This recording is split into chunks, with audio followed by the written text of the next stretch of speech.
दोस्तों, मैं फैयाज हुसैन आज आए हुए हैं हम एक ऐसी शख्सियत के पास जिसका बहुत नाम आप लोगों ने सुना है और बहुत सारे लोग उन्हें यूट्यूब के ज़रिए नात ख़्वानी के ज़रिए जानते हैं। बहुत ही आला शायर हमारे साथ मौजूद होंगे। कुछ ही क्षणों के बाद आप लोग उनसे मुखातिब होंगे। मैं उनसे आज कुछ जानकारी लूँगा मैं अपने हिंदुस्तान के बारे में। तो आइए मैं बुलाना चाहूँगा मिस्टर कारी मुकर्रम नगवी।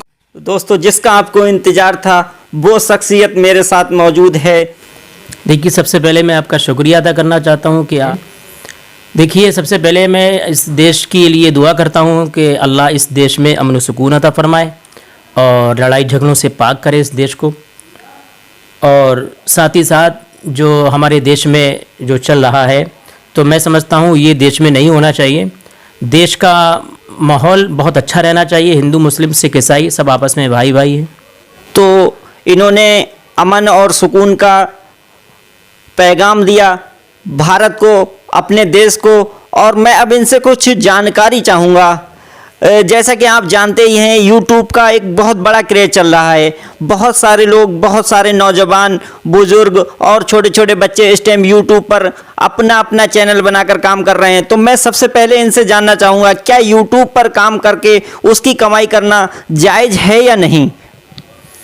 देखिए, कमाई की बात है तो कमाई तो इंसान हर तरह से करता है और लोग यूट्यूब के ज़रिए कर रहे हैं।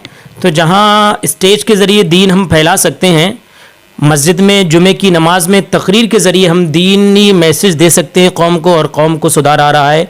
हम देख रहे हैं कि लोग विदेशों में हैं तो उन तक हमारी आवाज़ नहीं पहुंचती है। इंटरनेट के ज़रिए, यूट्यूब के ज़रिए अगर हम कोई दीन की बात, मसले की बात डालते हैं और वो लोग क्या कहें उस पर अमल करते हैं। अब ये सोचकर हम नहीं डालते हैं कि साहब इसका हमें कुछ बेनिफिट मिलेगा, बल्कि ये सोच कर डालते हैं इसमें दीनी लोगों को मालूमात मिलेगी और इसमें दीन का यानी कि सुधार आएगा और लोग इससे कुछ हासिल करेंगे। इस नीयत से दीनी बात हम यूट्यूब के ज़रिए डालते हैं। अब यूट्यूब कंपनी उसका बेनिफिट हमें अगर देती है तो मैं समझता हूँ कि ये नाजायज़ नहीं होना चाहिए, ये जायज़ है।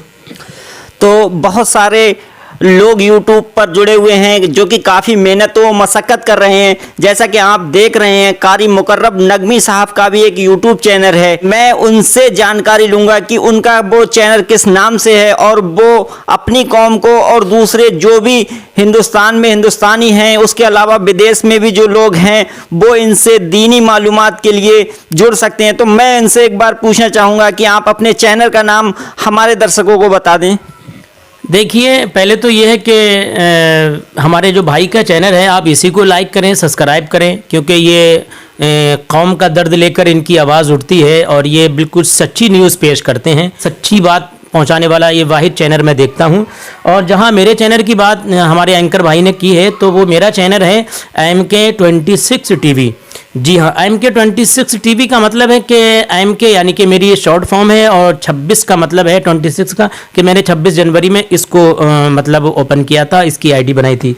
असल में क्या है दरअसल दोस्तों कि इसमें मैं दीन का मैसेज देता हूँ। आप इसको सब्सक्राइब करें और जब इसको देखेंगे आप तो इसमें दीनी मालूमात, इंसान किस तरह से जी रहा है और उसको कैसे जीना चाहिए, नमाज का तरीक़ा क्या है, गुस्ल का तरीक़ा क्या है, फातह का तरीक़ा क्या है, मियाँ बीबी के हुकूक और मियाँ बीबी के रहने का और उनके साथ जीने का तरीक़ा क्या है, सिर्फ इससे रिलेटेड मेरा ये चैनल है। और आप चाहें तो इसको ओपन करके देख सकते हैं। साथ ही साथ इसमें दीनी मालूमात के अलावा दीनी न्यूज़ भी होती है, यानी कि दीनी न्यूज़ हमारे मुआशरे में क्या होना चाहिए, किस तरह से चल रहा है, इसके रिलेटेड ये मेरा चैनल है।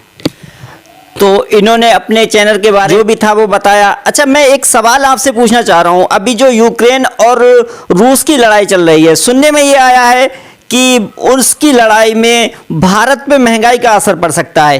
तो आप क्या मानते हैं इसको? देखिए, यूक्रेन एक छोटा देश है, पैसे वाला देश भी है, और साथ ही साथ मैं समझता हूँ कि हम लोग ये चाहें, हम ये ना देखें कि यूक्रेन में जो नौजवान हैं वो किस मतलब धर्म से संपर्क रखते हैं, किस धर्म के मानने वाले हैं, हमें ये नहीं देखना है। बल्कि हमें ये देखना है कि जिस पर जुल्म हो रहा है हमें अपनी आवाज़ को बुलंद करना है और उनके लिए दुआ करना है, जब वो चाहे किसी भी मज़हब से रिलेटेड हों, हिंदू हो, मुस्लिम हो, सिख हो, ईसाई हो। हम दर्द अगर समझते हैं कि कोई बेगुनाह मर रहा है तो उसके लिए हम दुआ करें।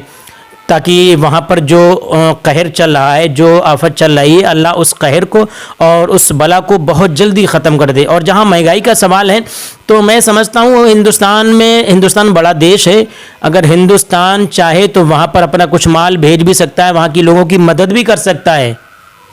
तो मैं अपने आखिरी सवाल की तरफ बढ़ता हुआ, जैसे कि अभी आज जो आखिरी चरण चुनावी चल रहा है, वहाँ पर यूक्रेन में कुछ बच्चे, कुछ नहीं बल्कि बहुत ज़्यादा अभी बच्चे वहाँ पर जो कि डॉक्टरी के कोर्स के लिए गए हुए थे अभी रह गए हैं, और मोदी जी जो हैं वो यहाँ पर इलेक्शन में मशगूल हैं।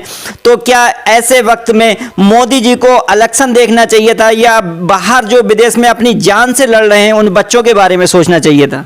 देखिए, इलेक्शन की जहाँ बात आती है तो वो मोदी हों या फिर अखिलेश जी हों या ओवैसी साहब हों, इनको वोट चाहिए, बाकी कुछ नहीं चाहिए, ठीक है। और इनको वोट चाहिए तो इनके वोटर ही तो वहाँ पड़े हैं जो मर रहे हैं। ये जब मर जाएंगे तो वोट कहाँ से लाएंगे? हमें चाहिए कि जो हमारे वोट हैं उनके बच्चे जो बाहर पड़े हैं, तो हम इलेक्शन को ना देखें बल्कि उनकी ज़िंदगी को देखें। उनकी जब ज़िंदगी देखेंगे तो जाहिर सी बात है वो लोग बगैर के आपके साथ जुड़ जाएंगे। तो ये थे मेरे साथ मिस्टर मुकर्रम नकवी साहब, और इन्होंने बहुत ही अच्छे विचार आप लोगों तक पहुंचाए। और मैं भी अल्लाह तबारक व तआला से दुआ करता हूं कि जो भी बाहर बच्चे फंसे हुए हैं वो सही सलामत अपने देश वापस आ जाएं। और इसी के साथ मैं अपनी बात समाप्त करता हूं। फिर किसी जगह, फिर किसी और का इंटरव्यू लेते हुए मैं आपके सामने फिर हाजिर होऊंगा। जब तक के लिए आप लोग अपना ख्याल रखें। जय हिंद, जय भारत।